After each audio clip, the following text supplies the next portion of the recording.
Guys, welcome dito sa Sana Tarot. Ang reading nito ay for collective for anyone who can resonate sa reading nito. This is a general and a collective reading. Your energy at this time. The shadow side, ano pa ang energy mo ngayon?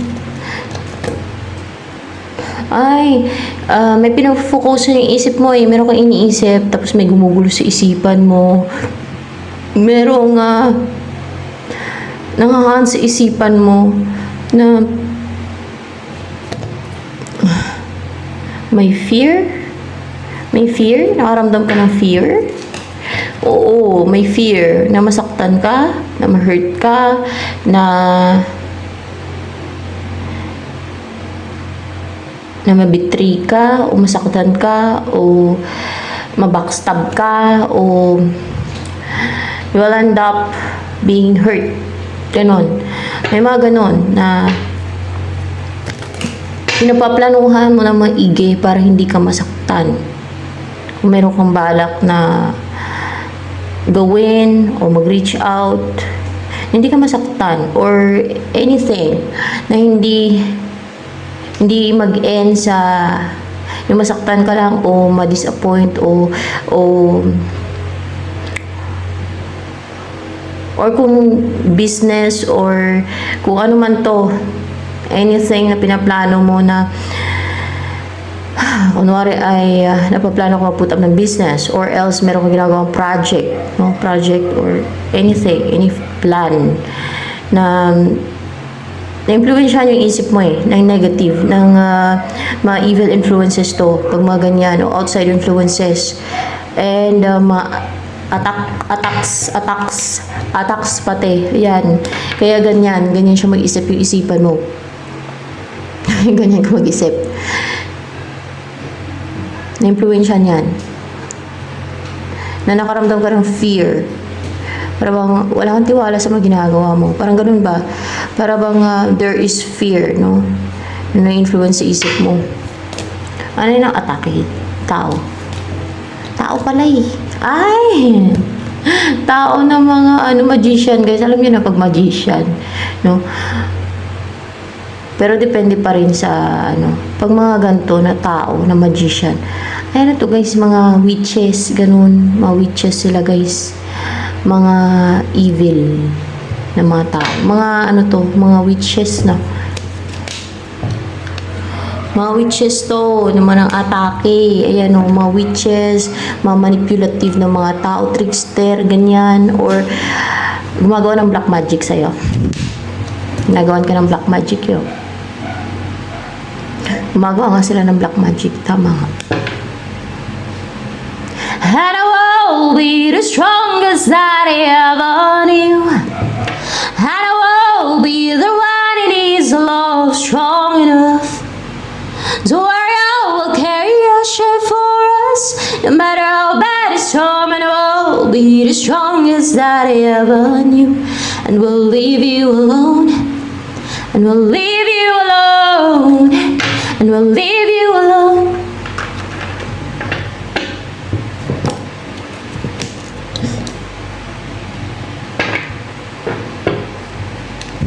Queen of Pentacles. What's the Queen of Pentacles here?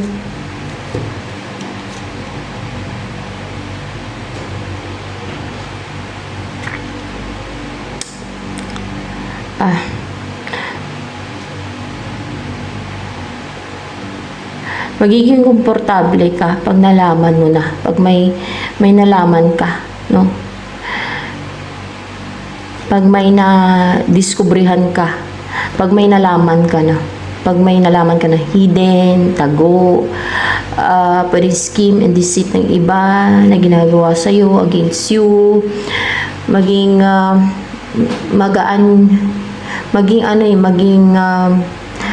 stable ka, secured, comfortable, pag may nalaman ka na tago, hidden, na malalaman mo, yan. Na yan ang nagbibigay ng bagay sa'yo. Yan ang nabibigay ng problema, napapahirap sa iyo at napapabagal ng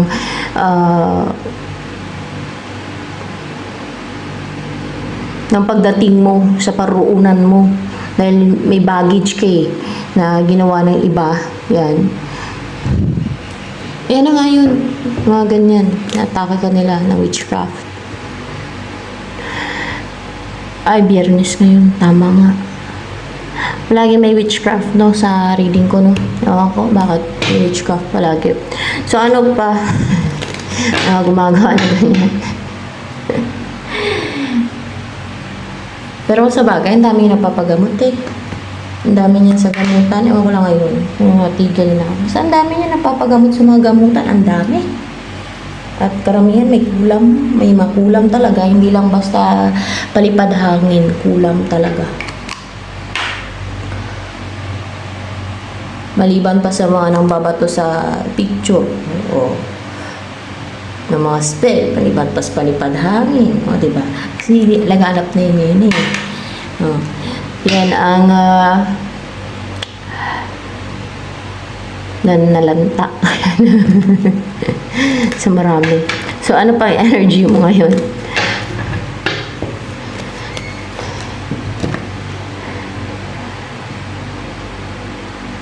Ako tumigil na ako pambato-bato sa kapitbahay kong alam ko na nang babato din sa akin, na gumagawa sa akin ng witchcraft. Tumigil na ako. Kasi kumanti ako. Tumigil na ako. Sa isip-isip, bahala na yung God. Pero suwahan din naman yan sila sa impyerno. Bahala na sila kung parusahan nila, bahala na. Kasi yung Diyos at God naman ang mag-desisyon yun Yan. Tumigil na ako. Kasi tamad din ako minsan yung gumanti. Tsaka masama nga naman ang gumanti, no? Maging bad example pa ako dyan, no? Dati gumaganti ako, mga bato-bato, balipad hangin, mga spell, gumaganti ako nun. Kaya tumigil na din ako. Ito,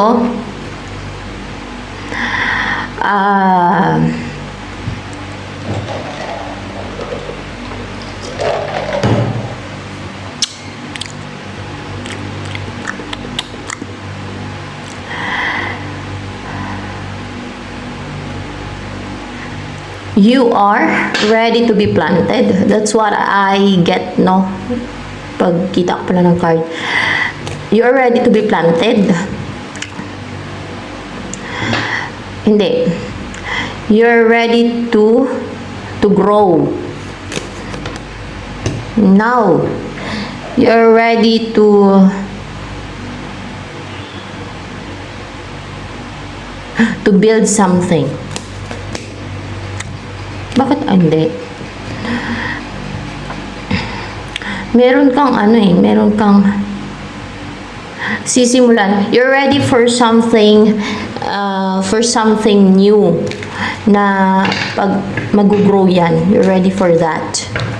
No, not yet. Pero may umpisan ka na mag-grow na. Pwede meron kang umpisan, you are rooted, you're grounded sa part na to, pero meron kang umpisan talaga dito Meron kang parang itatanim ba na mag-grow na. Na you can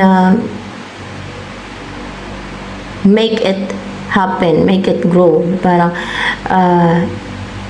walang imposible na pag-grow mo yan. Yung ganun ba? You are doing that right now na may pinapag-grow ka. Hindi lang ready, kundi may pinapag-grow ka na ngayon. Yeah. Meron kang pinapag-grow. Clarified by karma. Yung makarma. Yung maggumawa niyan sa'yo. Tama yung gumawa sa'yo ng witchcraft. Na hindi pala mapag-grow yan, ibig sabihin, nag-uumpisa pa lang na makarma sila. Yun na yung naumpisahan mo na o yung inuumpisahan ngayon o inuumpisahan ng ano ba yan? Supported ka ba ng halangit? Yeah. Sino ang nagbibigay ng karma dyan? Bad karma sa mga yan. Yung God. Yung God. Yung God ang nagbibigay ng karma dyan. So nag-umpisa na at pag-grow yung bad karma ng mga gumagawa sa'yo ng witchcraft. Kinakarma na sila at pag-grow yung kanilang bad karma. Yun pala yung ibig sabihin yan dyan. Ayan. O, diba? Kasi depende ito, di ba? Minsan iba yung reading ko dito. Depende yan sa bawat reading. So, magtaka kayo bakit iba-iba yung reading ko sa bawat card. Depende kasi yan sa reading guys Depende sa guide. Kung ano yung guide nila. Ano yung energy mo pa ngayon? Abundance. Nagsisimula na maging abundant yung buhay mo na naka-receive ka na ba ng cornucopia? Parang cornucopia. Naka-receive ka na ng cornucopia, Yan. At magsisimula na magsishower o tuloy-tuloy ba yung biyaya, yung blessing, yung kasaganaan, yung abundance sa buhay mo niyan. Tuloy-tuloy na yan, guys. Ayan. Ano ginagawa ng mga magician sa isip mo? Yung through sa picture ba? Through sa picture na binabato na lang ng spell yung picture mo? Hindi. Binabato ka na lang palipad hangin pag nakita ka nila? Hindi. Sinisindan ka na lang ng demonyo? Hindi.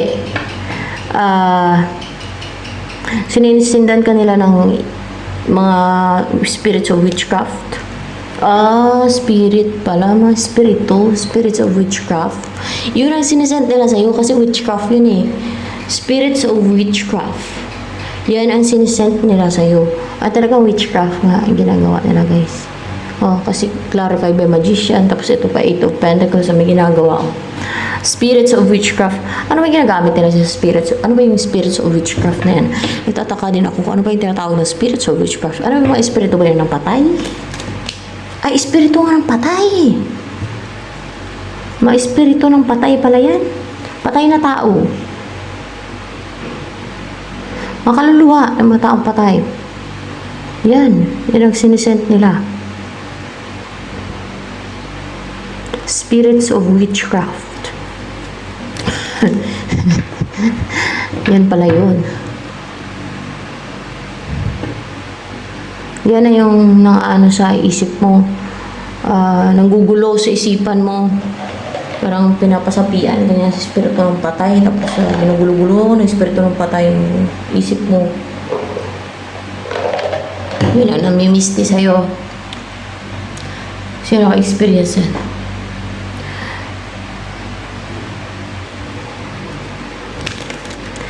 And I will be the strongest that I ever knew. And I will be the one that is love strong enough. Parang wala suloy kanta ko. Gusto ko yan kasi bago yan Nagsawa na kasi bang kanta.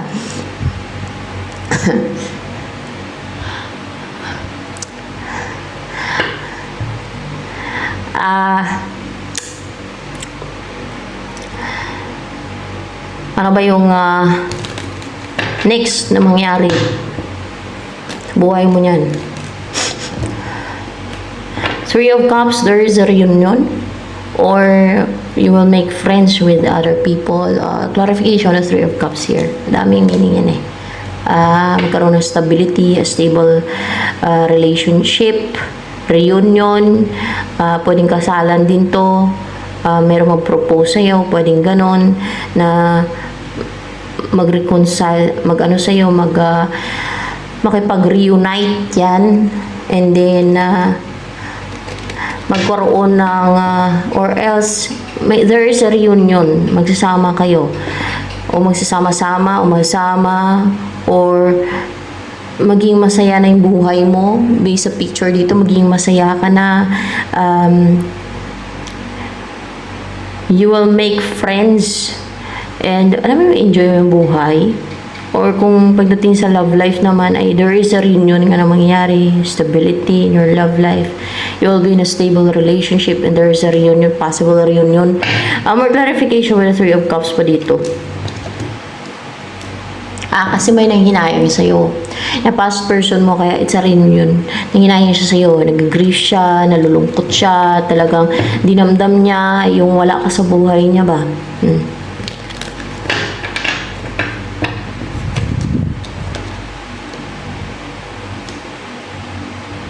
Nanghinayang siya nung naka-experience siya ng na-reject siya. Na-reject mo o na-reject ng iba. Nanghinayang siya sa'yo. Baka na-reject siya ng iba, dun siya nanghinayang sa'yo. Or else kung na-reject mo siya or may na-reject ka o ni-reject mo yung offer niya, dun na siya nag-umpisa na manghinayang sa'yo. So ano pa?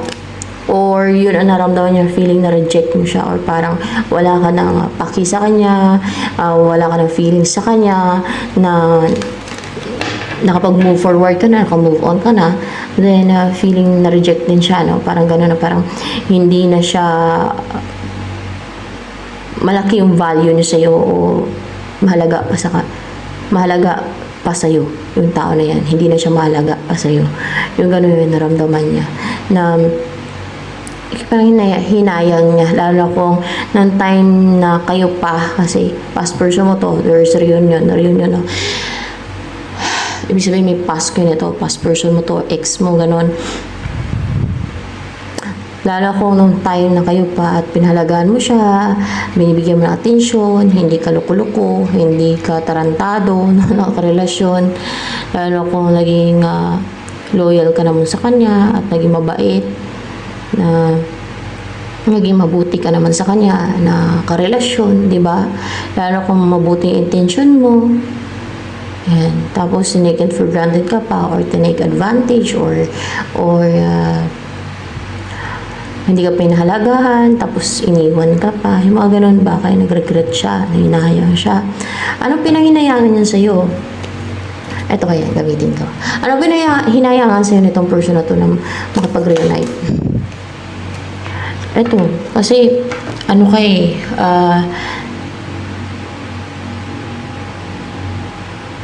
you're pure kasi puti ito.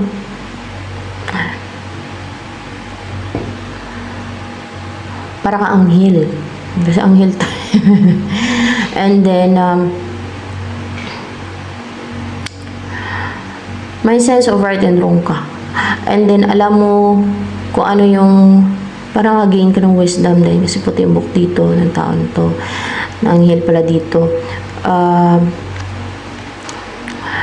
Nag-gain ka ng wisdom through your experiences and through the experiences of others na kung ano yung makabubuti sa'yo at makakasama sa'yo. Kung ano, what's good for you or kung ano yung makakasama sa'yo. Mga ganun ba?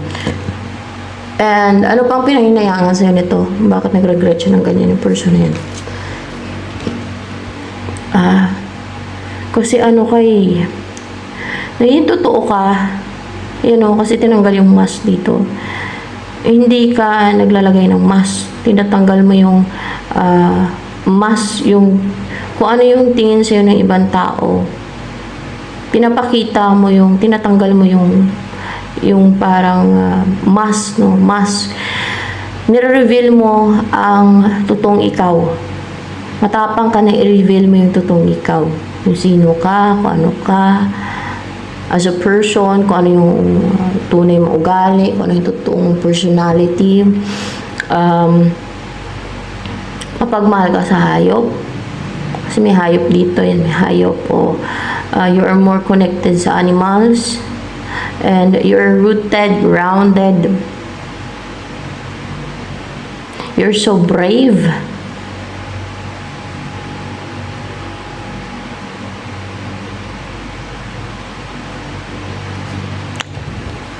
Ano pa ang pinanghinayangan nito sa'yo? Anong qualities mo? Anong personality mo na pinanghinayangan niya sa'yo? Bakit talaga siya nanghinayang sa'yo?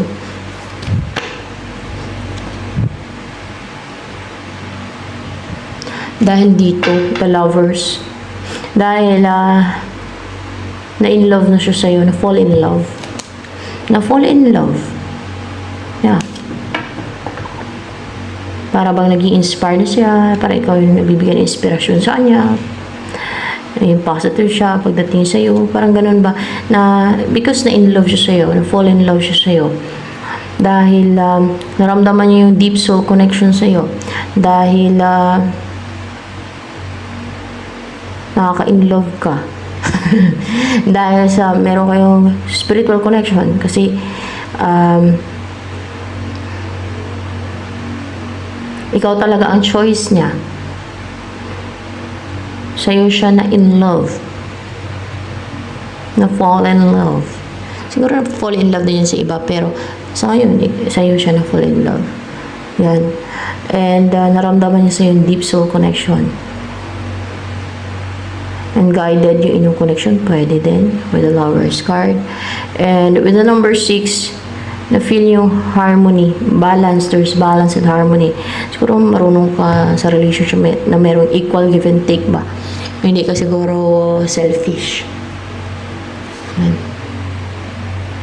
And then, anong gusto sabihin sa'yo ng person mo na yan? Na yung person mo to na gusto makipag-reunite sa'yo. The Emperor, hindi niya makontrol ng damdamin niya sa'yo, hindi niya makontrol, hindi niya magawang ma-shieldan yung sarili niya na hindi ma-fall in love sa'yo, kasi na-fall in love nga siya sa'yo, hindi niya makontrol, hindi niya mapigilan ng damdamin sa'yo. Parang powerless siya pagdating sa'yo, kasi hindi niya mapigilan yung na-fall in love siya sa'yo, yung makaramdam siya na umiibig siya sa'yo, in love siya sa'yo. Ano pang gusto sabihin sa'yo ng person na yun na gusto makipag-reunite sa'yo? Oh my gosh, Ten of Pentacles, Two of Wands in reverse. Kahit na hindi nag-succeed, kahit hindi magtagumpay, o maybe kung nagplano na to na puntahan ka na nag-fail, no? Kahit nag-fail, o hindi natuloy yung pagpunta niya sa'yo, lalo may distance sa inyo, ay gusto niya magpangasawa. Gusto niyang makatuluyan ka, gusto niyang magkaanak kayo, gusto niyang mamuhay kayo ng kumpleto, makumpleto kayong dalawa, mamuhay kayo ng payapa, masaya, fulfilled, satisfied. Gusto niyang bumuo kayo ng pamilya niyo at mag-alaga kayo ng aso at tumira kayo sa malaking bahay. Dalhin kayo sa bahay niya. Ang dalhin kayo sa bahay niya. O interesado siyang dalhin ka sa bahay niya kasi asawahin ka nga eh. So, ayan, ito na lamang guys for collective reading.